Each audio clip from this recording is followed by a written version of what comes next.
Good morning dear student. मैं शिवा का हूँ, आपका सामाजिक विज्ञान का टीचर।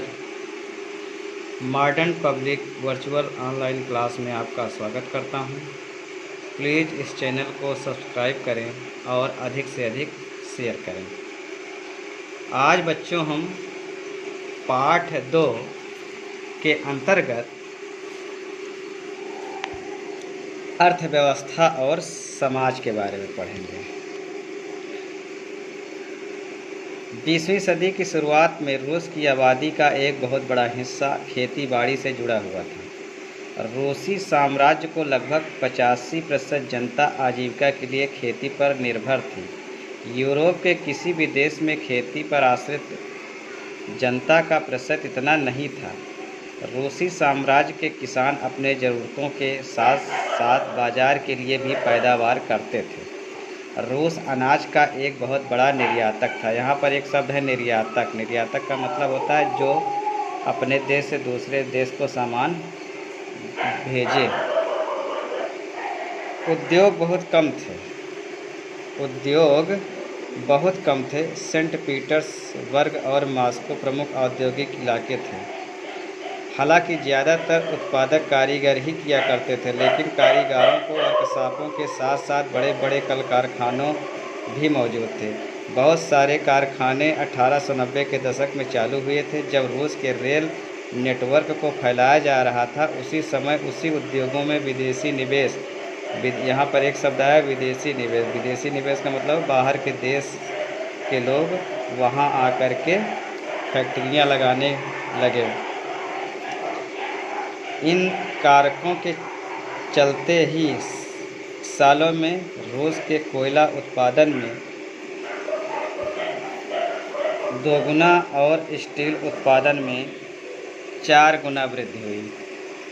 सन 1900 तक कुछ इलाकों में तो कारीगरों और कारखानों की संख्या लगभग बराबर हो चुकी थी। ज़्यादातर कारखाने उद्योगपतियों की निजी संपत्ति थे। मजदूरों को न्यूनतम वेतन मिलता रहे और काम की पाली के घंटे निश्चित हों। इस बात का ध्यान रखने के लिए सरकारी विभाग बड़ी फैक्ट्रियों पर नज़र रखने के लिए रखते थे, लेकिन फैक्ट्री इंस्पेक्टर भी नियमों के उल्लंघन को रोक पाने में नाकामयाब थे। कारीगरों की इकाइयों और वर्कशॉपों में काम की पाली प्रायः 15 घंटे तक खिंच जाती थी, जबकि कारखानों में मजदूर आमतौर पर 10-12 घंटे पालियों में काम करते थे। मजदूरों के रहने के लिए भी कमरों से लेकर डॉर्मिटरी तक तरह तरह की व्यवस्था मौजूद थे। यहाँ पर डॉर्मिटरी का मतलब होता है जहाँ पर शवों को दफनाया जाता है। मजदूरों को सामाजिक स्तर पर बांटा गया था। कुछ मजदूर अभी भी अपने मूल गांव से जुड़े हुए थे। बहुत सारे मजदूर अस्थायी रूप से शहरों में ही बस चुके थे। उनके बीच योग्यता और दक्षता के स्तर पर काफ़ी फर्क था।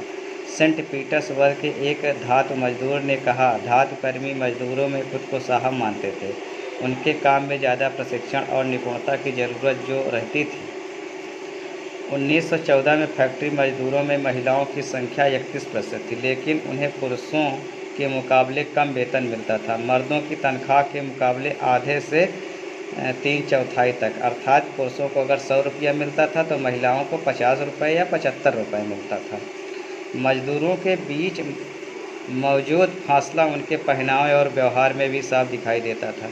यद्यपि कुछ मजदूरों ने बेरोजगारी या अधिक संकट के समय एक दूसरे की सहायता करने के लिए संगठन बना लिए थे, लेकिन ऐसे संगठन बहुत कम थे।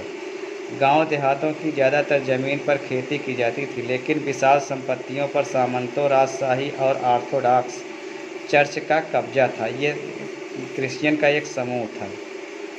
मजदूरों की तरह किसान भी बटे थे। किसान बहुत धार्मिक स्वभाव के थे। इक्का दुक्का अपवादों को छोड़ दिया जाए तो वे सामंतों और नवाबों